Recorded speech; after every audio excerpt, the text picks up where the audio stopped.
Bismillahirrahmanirrahim. Assalamualaikum warahmatullahi wabarakatuh. Waalaikumsalam warahmatullahi wabarakatuh. Berikut kami akan praktekkan proses coaching model Tirta. Saya di sini sebagai coach dan Pak Eka sebagai coachee.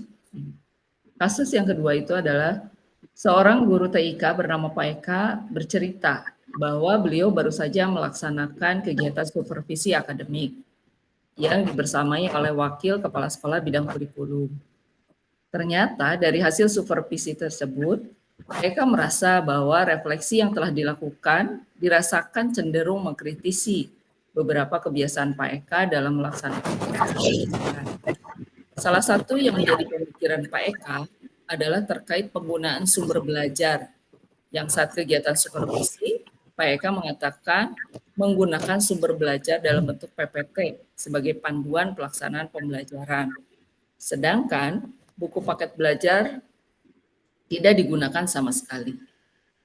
Tampaknya supervisor merasa bahwa buku paket seharusnya tetap diarahkan untuk digunakan oleh murid sebagai bagian dari pembelajaran utama dengan pertimbangan murid sekarang kan enggan membaca buku. Jadi kemampuan literasinya menjadi berkurang. Supervisor memberikan penilaian, kemudian melaporkannya kepada kepala sekolah. Dan menurut Pak Eka, penilaian tersebut kurang mempertimbangkan kodrat zamannya murid saat ini. Setelah kepala sekolah memanggil Pak Eka dan mengonfirmasi hasil pelaksanaan supervisi tersebut, kepala sekolah menerima alasan Pak Eka dan memberi saran agar Pak Eka tetap menjadikan buku paket sebagai panduan, karena tidak semua murid mampu memfasilitasi dirinya dengan sumber belajar digital. Kondisi tersebut membuat Pak Eka merasa kurang puas dan cukup mengganggu. Bagaimana Pak Eka menyikapinya? Mari kita lakukan tahap praktek coaching. Siap. Assalamualaikum Pak Eka. Waalaikumsalam Ibu. Setelah saya berbincang tadi, karena saya sempat dipanggil oleh kepala sekolah dan tim pengembang, beliau mengatakan bahwa pembelajaran yang dilakukan oleh guru-guru sekarang ini sebetulnya sudah mengalami banyak sekali perubahan. Namun saya perhatikan Pak Eka kok tampak kurang fokus ya. Padahal ini komunitas belajar kita akan membahas tentang pelaksanaan pembelajaran yang aktif dan menyenangkan. Apakah ada yang ingin didiskusikan, Pak Eka? Iya, Bu. Saya sedang sedikit ada masalah nih. Bingung juga dan sedih, Bu. Jadi mohon bantuannya ya, Bu ya. Supaya saya tidak merasa terbebani dan lebih tenang. Namun saya mohon pembahasannya nanti saja ya, Bu ya, setelah kegiatan diskusi kombel ini. Oh gitu ya. Baik kalau gitu. Nah, sekarang Pak Eka tolong fokus dulu ya dalam komunitas belajar ini. Iya, mangga Bu. Situasi setelah kombel berakhir. Coach dan coachee melanjutkan diskusinya. Baiklah Pak Eka, semoga saya bisa membantu nih meringankan beban pikiran. Tadi kan masih ada yang kayaknya jadi tekanan. Iya. Ya, diskusi hari ini mudah-mudahan kita dapat ide dan gagasan terbaik dari Pak Eka dalam mendapatkan solusi dari masalah yang dihadapi. Iya Bu, jadi begini Bu ya. Pembelajaran di kelas saya baru saja dikunjungi atau diobservasi oleh wakil kepala sekolah. Iya. Beliau mewakili ibu kepala sekolah yang seharusnya mengunjungi proses pembelajaran di kelas. Namun ibu kepala sekolah tadi berhalangan hadir dan mendelegasikannya kepada wakil kepala sekolah tersebut.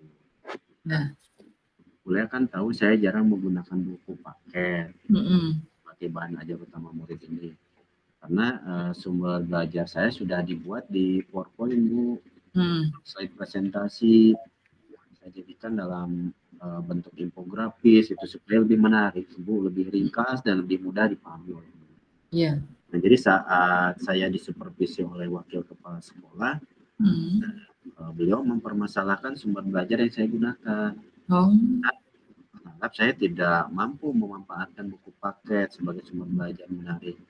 Hal itu dibuktikan dengan beliau tidak melihat saya menggunakan buku paket pada saat pembelajaran. Oh, begitu. Lalu apa yang kemudian kamu lakukan? Saya coba menjelaskan, Bu, kenapa saya tidak menggunakan buku paket pada saat pembelajaran. Karena materi yang saya berikan itu telah saya rangkum dari berbagai sumber yang relevan. Selain di buku paket, saya juga sajikan dalam bentuk PowerPoint. Materi yang saya sajikan ini sebenarnya telah sesuai dengan panduan kurikulum. Namun, beliau kurang berkenan dengan alasan saya dan memberikan penilaian dalam kegiatan supervisi tersebut kurang mempertimbangkan alasan saya tersebut. Tadi kepala sekolah mengkonfirmasi hasil supervisi yang telah dilakukan di ruangan beliau. Terus, bagaimana tadi pendapat kepala sekolah? Sepertinya Ibu Kepala Sekolah juga telah mencermati hasil laporan tersebut dan bertanya tentang proses yang pembelajaran yang saya lakukan tadi. Kemudian beliau memberikan saran agar saya tetap mempergunakan buku paket sebagai panduan utama sumber belajar murid, Bu. Pak Eka, kalau boleh tahu nih, kenapa sih Pak Eka tidak menggunakan buku paket yang dimiliki oleh murid dalam pembelajaran tersebut? Jadi menurut saya ini, Bu, penyajian di buku paket sebagai sumber belajar ini kurang menarik gitu dengan murid-murid zaman sekarang gitu kan. Sebagian besar kan murid-murid sekarang itu lebih menyukai video gitu kan, atau sumber belajar yang berbasis teknologi seperti PowerPoint, infografis di Canva yang dibuatnya. Bahkan saat praktikum mereka lebih mudah dan cepat paham jika menggunakan tutorial dari YouTube, dari bahan internet yang lain gitu kan. Kalau menggunakan buku kan itu membutuhkan waktu yang lama, mereka harus mencari dulu berbagai informasi dalam bentuk teks. Kemudian kan di buku itu mungkin ya kurang interaktif. Jadi beberapa murid beranggapan bahwa buku paket ini cenderung membosankan. Ternyata Pak Eka telah melakukan refleksi juga ya terhadap murid sebelumnya. Iya, Bu. Kalau begitu, sebelum Pak Eka terbiasa nih, kan kalau dulu-dulu kita belum banyak nih mempergunakan media interaktif seperti itu. Nah, sebelumnya kan kita menggunakan buku nih, tampilan sumber belajar yang memanfaatkan buku itu seperti apa, atau bagaimana Pak Eka menyajikan pembelajaran TIK ini, sehingga anak-anak yang sebelumnya tidak menggunakan teknologi juga masih tetap bisa fokus, bahkan mereka menjadi murid-murid yang literat. Jadi sebenarnya saya juga sudah melakukan langkah-langkah, Bu, dalam membuat materi di PowerPoint ini. Yang pertama itu saya mempelajari dulu semua materi yang di buku paket itu. Lalu saya mencari sumber lain yang relevan yang sekiranya nyambung dengan buku paket. Nah, mungkin saja sumber lain itu bisa saja saya dari perpustakaan atau artikel atau video pembelajaran sebagai penunjang materi yang dipelajari. Nah, bahkan beberapa buku saya beli juga sebagai bahan referensi saya gitu, untuk penguat materi. Nah, langkah selanjutnya adalah saya kemudian berdiskusi dengan sesama guru mata pelajaran TIK di MGMP sekolah. Bahkan saya memanfaatkan rekan MGMP kota untuk mendiskusikan pendalaman materi yang dipelajari sebagai upaya saya ini dalam meningkatkan kreativitas guru dalam memanfaatkan sumber belajar gitu ya. Kemudian upaya saya dalam memanfaatkan sumber-sumber belajar yang interaktif dan menarik.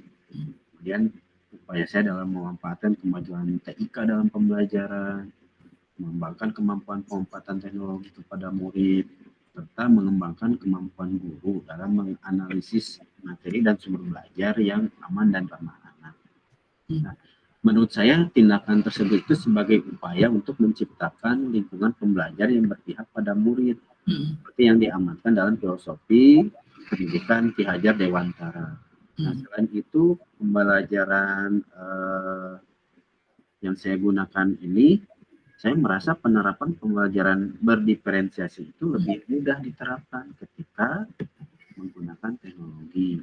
Ya, jadi itu sangat menarik untuk murid. Dan menurut saya sumber belajar dari internet ini memiliki keunggulan dibanding dengan menggunakan buku teks atau buku paket. Nah, makanya saya juga lebih sering memanfaatkan teknologi sebagai sumber belajar murid. Misalkan saya memanfaatkan PowerPoint tadi ataupun video pembelajaran yang telah ada. Wah, ternyata Pak Eka sudah menganalisis begitu dalam. Saya penasaran nih, keunggulan apa yang dimiliki sumber belajar yang interaktif, terutama dari internet tersebut dibandingkan dengan buku paket, Pak Eka?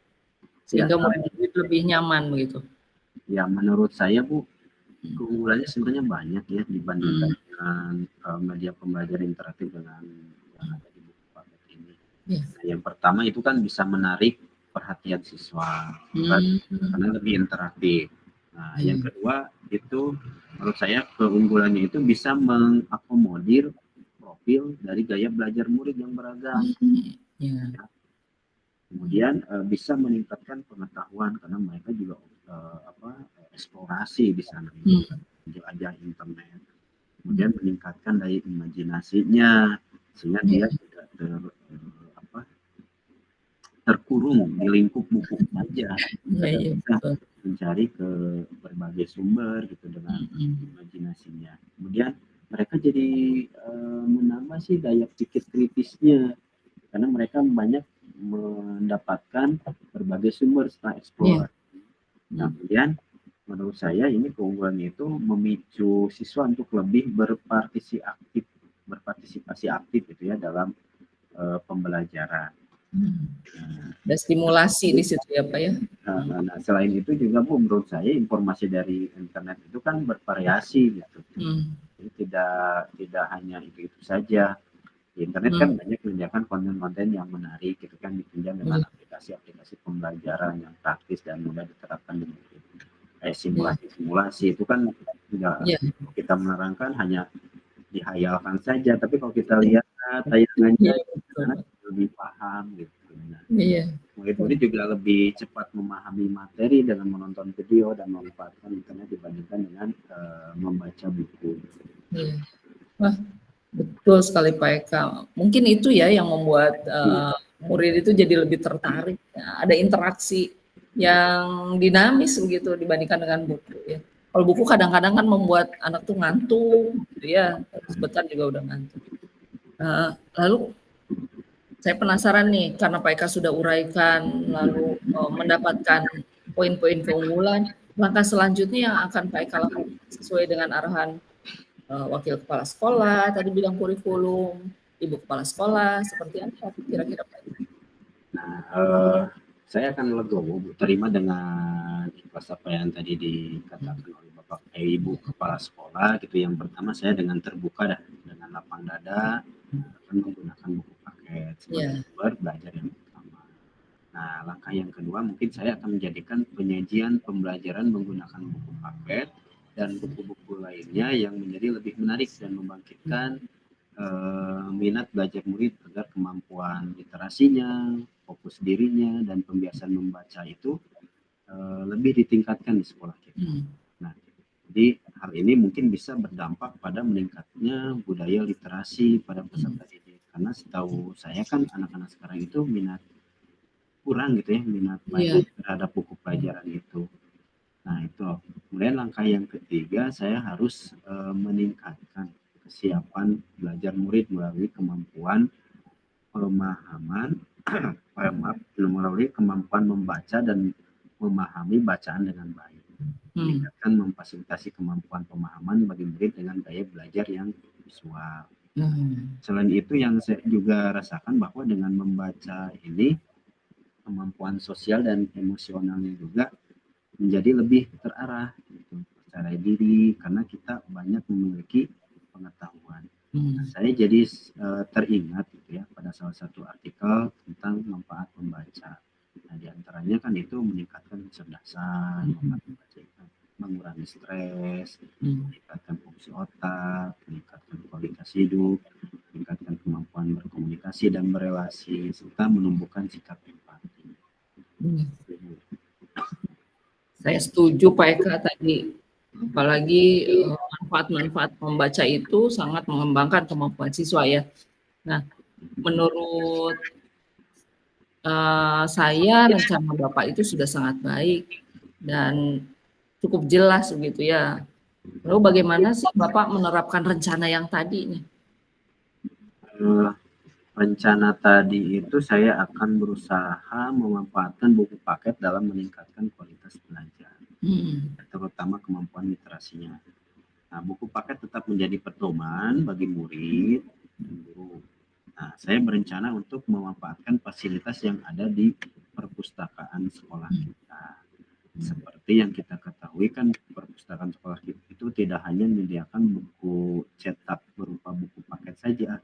Ya. Buku yang ada bisa di sana dapat menjadi penunjang pembelajaran TIK, yang kreatif dan inspiratif. Selain itu kan perpustakaan kita juga telah dilengkapi dengan media interaktif, pin mirror gitu kan. Jadi murid dapat mempraktikkan pengetahuan dan keterampilan TIK-nya secara langsung di sana, bukan menggunakan media interaktif TIK tersebut. Rencana Bapak itu sangat bagus ya, tidak hanya bukunya yang dioptimalkan, tapi juga ada beberapa fasilitas yang kemudian Bapak bidik juga. Nah, semoga rencana Pak Eka itu berjalan dengan baik, lancar, dan membawa perubahan pada proses pembelajaran yang dilakukan seperti yang kita bahas saat ini. Selain itu juga semoga berdampak pada perilaku literasi murid-murid kita. Penting Pak, itu sangat penting bagi kita tetap menjaga hubungan baik dengan rekan guru. Bagaimanapun kepala sekolah, wakil kepala sekolah dan rekan guru lainnya itu kan perlu diadakan perubahan, tetapi cara kita juga harus baik begitu. Nah, semangat selalu Pak Eka. Jadi kalau ada tantangan seperti ini, kita diskusi. Nah, Bu, ya. Terima kasih Bu Lea ya. Sama-sama Eka, mudah-mudahan lancar. Amin Bu, amin. Alhamdulillah. Nah Pak, dari tadi yang sudah kita lakukan coaching tadi, apa sih menurut Bapak yang Bapak rasakan pada saat itu? Kenapa? Pada saat coaching, apa yang Bapak rasakan Pak? Pada saat coaching, yang pertama saya lebih nyaman gitu dalam berpikir. Kan kadang kalau yang pernah kita pengalaman gitu ya, atau hasil supervisi itu seperti penilaian kita terhadap kurang di sini, kurang di sana, kurang di sana. Jadi kalau saya lihat di coaching ini lebih bermitra gitu ya. Kita ini seperti kita itu berpikir bagaimana menyelesaikan suatu masalah itu dengan berpikir jernih gitu kan, kritis gitu kan, perasaan seperti itu. Jadi lebih terarah saja sih menurut saya. Jadi tidak ada perasaan takut seperti yang dirasakan oleh para guru-guru ketika disupervisi oleh bapak atau ibu kepala sekolah. Nah itu sih perasaan saya. Ada perasaan gini Pak, pada saat percakapan itu ada perasaan dipaksa, jadi dituntun tapi kita diarahkan ke satu titik atau mengembangkan? Ya, jadi seperti kita tuh diarahkan dalam satu titik, yaitu satu titiknya itu yaitu solusi gitu. Solusi, tapi yang berasal dari siapa Pak? Dari kondisi tadi alur-alur di coachingnya itu kan si coachnya itu seperti dia tidak memberikan solusi tapi seperti mengarahkan gitu Bang. Itu tahu solusi dari masalah yang kita temui itu. Tapi tidak menjadi terpaksa gitu ya? Ya jadi tidak terpaksa. Gitu. Jadi kita memang berpikir yang saja gitu. Kita tahu gitu bahwa arahnya itu oh iya ternyata di sini. Dari percakapan tadi kira-kira apa sih yang perlu diperbaiki? Dari percakapan tadi mungkin ya dari hal-hal pertanyaan-pertanyaan yang emang berbobot gitu ya. Berbobot itu kan kadang kita tidak tahu gitu ya pertanyaannya itu seperti apa ya. Tapi si coach ini pasti memberikan pertanyaan yang akan mengarahkan ke arah solusi gitu, berbobotnya. Nah, sesuai dengan tujuan ya Pak ya. Seperti tadi tujuannya tadi ingin pembelajaran seperti ini, seperti itu. Nah, itu sih. Jadi yang apa? Yang harus kita. Kemudian kan kadang berbenturan dengan emosi juga gitu kan. Nah, itu jadi suatu tantangan gitu kan. Yang menurut saya itu kadang curhat dari guru itu kan bukan masalah pembelajaran saja, masalah dengan rekan sejawat juga kan, masalah dengan kepala sekolah gitu kan, atau masalah dengan yang lain gitu kan, itu jadi atau masalah yang ada di luar lingkungan sekolah sehingga berdampak ke sekolah. Nah, itu kita juga harus. Pak, menurut Bapak nih pada saat coaching tadi sudah cukup nggak? Menurut saya sudah apa? Kehadiran penuhnya? Ya, jadi untuk kehadiran penuh itu berarti si coach ini harus mendengarkan apa yang disampaikan oleh coach. Karena pertanyaan yang berbobot itu kan muncul dari coachnya sebenarnya. Muncul dari sana. Jadi untuk kesadaran penuh yang pertama mendengarkan secara sadar, gitu kan, tidak sambil kemana. Sambil minum misalnya ya Pak ya.